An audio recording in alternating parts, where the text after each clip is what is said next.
det er mig. Slim fucking shame han. Daddy Plumdum. Ja. Daddy Plumdum. Nødetilfælde. Bad girl gone bad. Hvem har Sæt.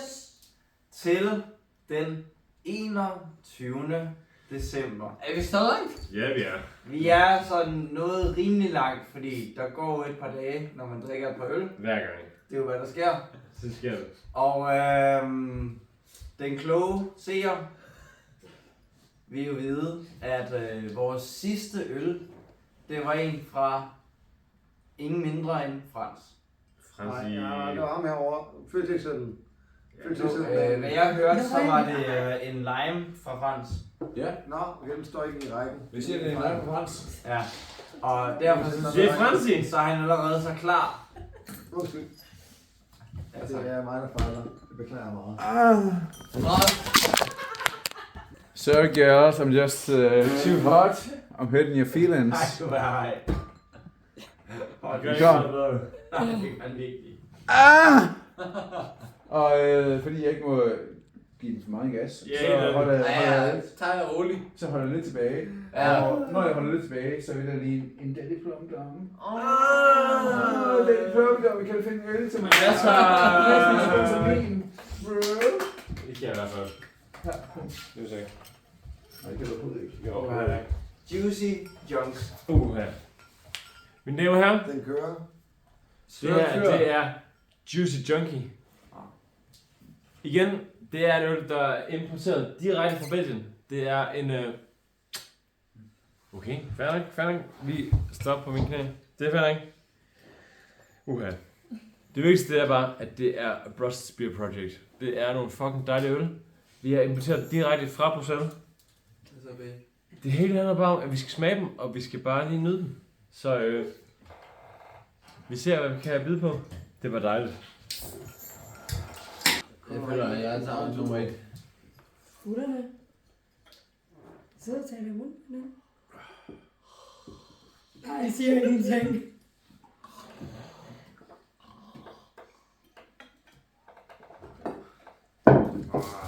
I din nachrøj. I I din nachrøj, jeg bliver. Okay, så jeg har rigtig faktisk glædet mig til at smage den øl. Ja. Jeg synes... Skal vi gøre noget af det? Kan vi smage den? Vi skal smage noget øl. Ja tak. Så, jeg synes, at den smager meget omkring, når man har fået en dubbel. Så bare det her en dyb smag i munden, men den her, den er rimelig mellow. Den ligger godt på tungen, og den kan rent faktisk give nogle smagsvarianter, men den kan nu ikke Den er lidt spicy. Den har det der.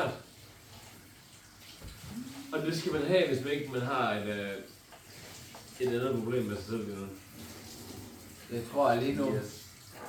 Virkelig godt ramt. Okay. Hvis man er ny til at kunne lide doubles, så er det en rigtig god start. Den smager fandme dejligt. Og på det spørger Jamie lidt. Okay. Jamie? Han ved lidt mere end de her to idioter. Holdt. Jeg har ikke smagt den endnu. Jeg ved ikke, hvor Søren selv Nej. den står i sikkerhed for mig. Vi har mistet Søren, at Okay. han har købt sommerhus i sådan et område, der er blevet allerede oversvømmet. Juice Junkie. Kom med det. Men nu skal Du har sat den selv i sikkerhed for mig. Der er den. Jeg er med. En meget sikker øl. Skål. Skål. Det er ikke første gang, jeg køber de her. Fuck, de er gode. Hvis man får den her øl. Ja. Fri for pøbel. Fri for andre mennesker. Virkelig god øl. Nu okay. Energimandsøl. Rigtig god øl. Hvad synes du om det rent faktisk? Fordi jeg synes, de er gode. Det er min svigerfar, han tager med til os. Jeg vil kalde det her en session. Måske. En session. Måske en Du har købt New England IPA. måske en Vesterhavs... Nej, New England IPA. Vi er over i noget humlet. Tak. Tre fritter, vi kan spise nu. Gør det dem selv. Ja, det er en rigtig god, det er en rigtig god øl. Men aldrig nogensinde købt den. Fordi det smager af hvad? Så hvad smager den af?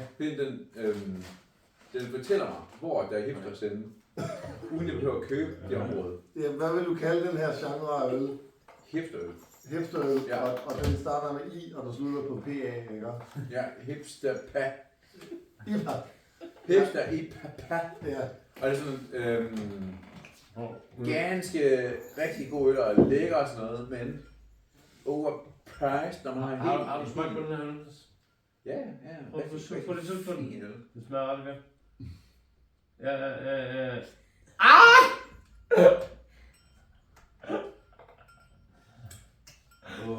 Okay, ja. Han bider hårdt, men ja, sådan er det jo. Altså, Men det det smager virkelig stadig lækker øl. Men man skal ikke være så snyde jo, fordi altså, det går så godt ud, men der er så meget andet, der ser fucking lækkert ud jo. Så man så der kigger på det, siger det ser fint ud. Men alt andet, det er også ganske godt. Okay. Så hvis vi skulle sådan samle hende, så er det hvad Jeg synes generelt, at det er en lidt dårlig ting, at de ikke vil smide labels på deres øl. De kalder det her en juicy junkie. Jeg vil kalde det en juicy IPA. Altså, nu har vi True. Altså, nu kender vi en junkie, så jeg ved ikke helt. Altså, Jeg vil bare gerne sige 6,6. Ham herovre, han sidder lige derovre. Og han er også en junkie. Vi har 2 junkies i vores blok. Jeg giver lige ret. Vi har Det er en 7 for mig. Jeg siger 6,6. 6,6. 6,5 siger jeg. Jeg har en... 6. Men det er lige så. Så. Hold. Hvad siger du, Sepp? Jeg har en holdning. Nej. Drop alting. Han har en holdning. Hvad vil du komme med? Hvad Jeg er så? oppe i forsiden. Not good enough. Nej, det er rent nok. Har du? Hvornår ser han sin holdning? Let him cook.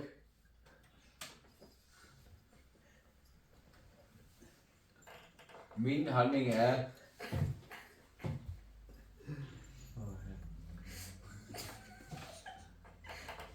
The suspense is killing me. Jeg har ikke lyst til at sige det. Jamen, så lad være. Så har vi det bare ikke med. Silvers holdning, den er hemmelig. Men gennemsnittet, udover Sebastian, det er nok en 5,9, tror jeg. Wow. Nej, den er ikke højere end det. Du kan ikke bare ikke Og jeg sige sagde det. 6,6, du sagde 6,6, jeg sagde 6,5. Ja. Så hvad en Og han sagde 6,6? 6,5. Jeg stemmer på Sebastian. 6,6. Sebastian. Det ved jeg ikke lige. Og 10, 9, 8, 7, Nej. 6, 5, 4, 3, 2... Bund! Okay, fuck it. Hvad siger du? Så der var 3 omkring 6,5 og en der var under. Det vil sige, det var en 6,4. Super. God Yep. ting. Nej, godkender. Nej. Ja, fuck dig, Søren. Fuck dig, Søren. Men den vigtigste score med Velkommen alle, til Flæsvej i... det er jo ikke Kan den man score, vi putter ned på et kort. Nej, men kan man bolle? Der er en score. Og ja, præcis. Der Sepper, er sket noget. Kasse ligesom den Kasse første Sebastian score med det her. Ligesom den score med det. ligesom den første øl, ligesom den sidste øl, så smager Sepper en tår på den første øl, og han smager en tår på den sidste øl. Og resten er fint nok. Fordi det vigtigste, det er bundescoren. Han sørger for, at der er ikke noget tvivl om, hvordan den smager, når man får den ned af halsen. Og det vil jeg gerne give kado Det for. skal jeg på Kado til den bedste bundemarker, jeg nogensinde har haft. Wow. Jeg vil gerne sige, at der er et sted, jeg gerne vil være. Kado. Det er mellem dine fingre. Du vil gerne have kado. Nej, Bordeaux. Bordeaux. Kado. Det er 2 brug. Hvor vil gerne være hen, Sebastian? Det er lige her. Lige her. Ja, men... Skål på det. Han er hjemme. For en gang skulle han hjemme. Hold kæft, hvor skal der skåles? Der skal der Skål. bundes. Der skal der bundes, og der skal have bønsemix.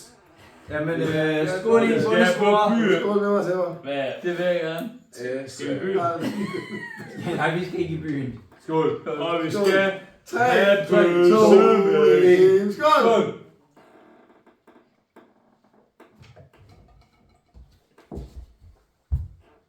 Vi skal i byen.